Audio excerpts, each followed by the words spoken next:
So Ian, for the listeners, for the viewers, whenever people are catching up with us for this Leading the Field episode, give us a little bit of background about you. Tell us, your origin story. How did you get to where you are today? Went to university, first generation, first person to go to university in my family. Went to Bangor University in North Wales, but ended up going through university, and some might remember the milk round if the people are old enough, when firms go around and interview and they look for graduates. And I was lucky to get a job with Lloyds Bank at the time, back in 1983. And I stayed with Lloyds for 35 years, and I think, that's a double murder sentence, particularly, working in a bank, you might think. But I actually, when I totaled up the roles that I'd done 17 different roles. And I think that's one of the things in a large organisation that often there's a misconception that, it'll be Groundhog Day, you're doing the same things.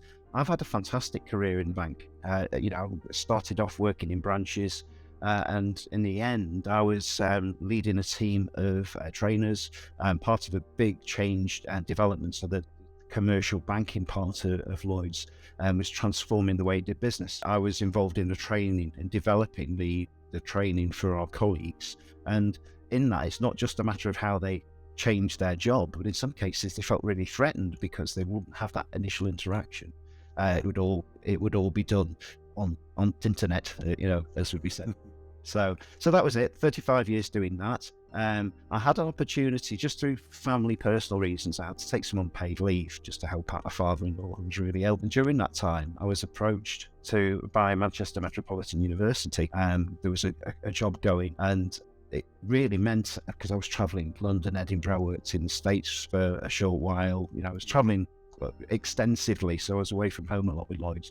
Being in the university allowed me to be at home every night, and I became a senior lecturer in banking and finance. So I actually, initially, there was imposter syndrome kicked in, thinking, how can I deal with that? I'm not a professor, I've done a master's degree in learning and development, but how can I stand in front of students? It was actually quite easy, particularly because I'd done the learning, development and training aspects. I was used to standing on my feet in terms of the bank, and absolutely loved it. We come back to that notion of imposter syndrome, and I know you do some work with people in thinking about careers and all that sort of stuff. And quite often when I'm talking to people who are considering a shift in career later in life, and they might want to do something dramatically different, what holds them back is thinking about imposter syndrome. But in your particular instance there, I guess it's recognizing that they approached you because, for a very specific reason. You had some skills and some experience and some knowledge in areas that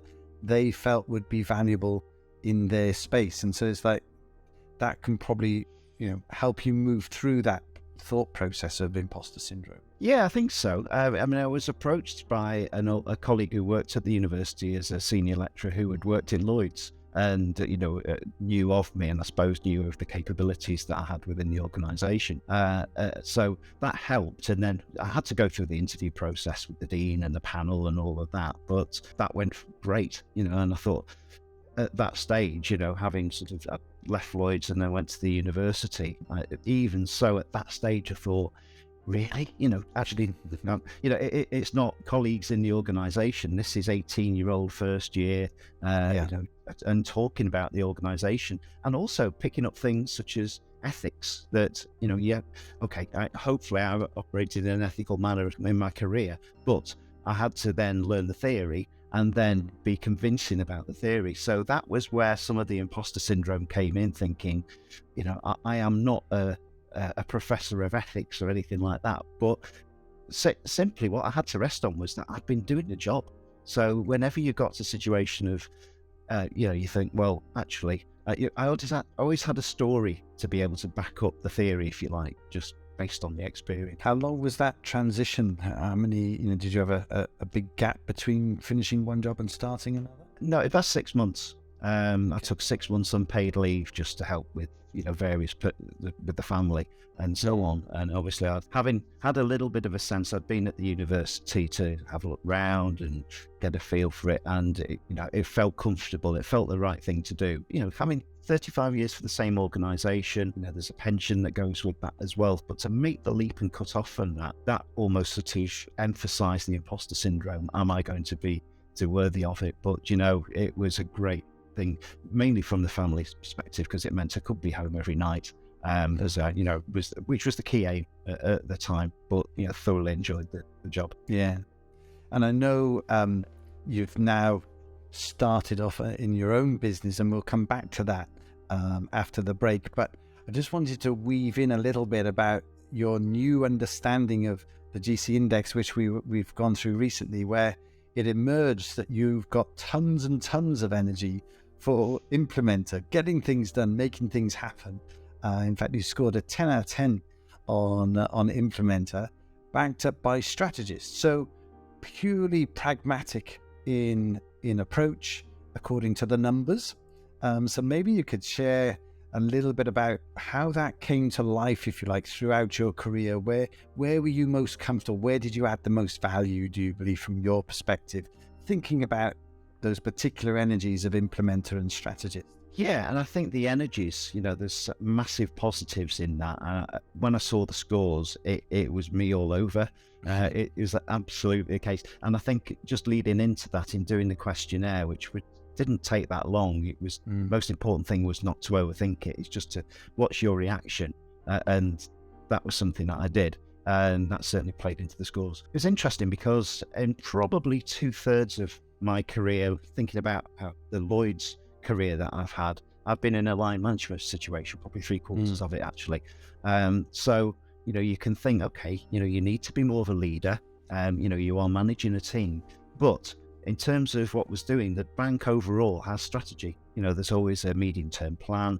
There's objectives are set every 3 years, and there's a very clear description about the job you need to do. So whilst there were elements that I did have to be creative about and think of different ways of doing things, certainly in the learning and development area, you still ultimately are working on behalf of somebody else. So the implementer is something that has taken years of development. If that makes sense, is that I've always been in a situation where I've probably had to follow rules and I've had to perform a particular task that's been set by somebody else. And that for you, assuming the implementer had always been there, if you like, in your profile, that for you would have felt really comfortable, because having all of that structure, having very clear strategy, knowing what the specific objectives are that you're being set, would have just set you free to bring all of your energy to your day-to-day tasks of just getting things done and delivering things. That was the message that kept popping out of your profile for me when we were reading it. It was just this like, rely on Ian, he can deliver what you're after. And as I said to you, that's always been my perspective of you as well, is if you say you're going to do something, you do it. Yeah, there was a phrase when we talked about the results there, leading by example. That was me to a T. I always wanted to make sure, I wanted to be one of those leaders that could prove I could do the job. And if I expected somebody else to do it, then, I needed to be able to do it myself. There's a downside to that, in that it means that, particularly if there's something that you enjoy doing, it might be that you're not as good at delegating it. I think that came out of the feedback as well in terms of the implementer, is sometimes it's, yeah, I'll do it, I particularly if it's something that you enjoy doing. But there's two problems with that. Firstly, you very tight for time. So it's something that there's always been a to-do list, and there's always been things left at the end of the day. But also it can mean that you don't delegate enough as well, and therefore others aren't learning the same way. So 10's great, it was me to a T, interesting, but that 10 has its issues. Yeah, absolutely right. It's a great thing to have so much energy in a specific area, but the downsides are there as well. Equally, we can have a really low score in an area and think, oh, does that mean I've got no energy for that? But there's pluses and minuses there. And in your instance, for example, the game changer score was one of your lowest. And the plus side of that is that you're not easily distracted. If you've got something to do, you're quite happy to put something aside and come back to it later. How's that helped you, going through your career? A lot, actually, because I suppose certainly in the latter part of the career, I was a lot of the work, although I was actually managing a team, that team was distant. And there's only a small team as well. Often a lot of what I did was individual work. Just thinking of some of the training design that I did in some of the programs and change management programs that I worked on, it was just me. Although I might be line managing other people, they weren't actually directly working for me. So there's this element of being self-sufficient, so that you'd meet with those, you'd have a coaching discussion, a catch up every so often. But the focus of the day job in certain cases at that time was just down to me. So that's where probably, that I was less of a having to be a team player and think about them all. It's just, I was certainly getting the job done with what I needed to do.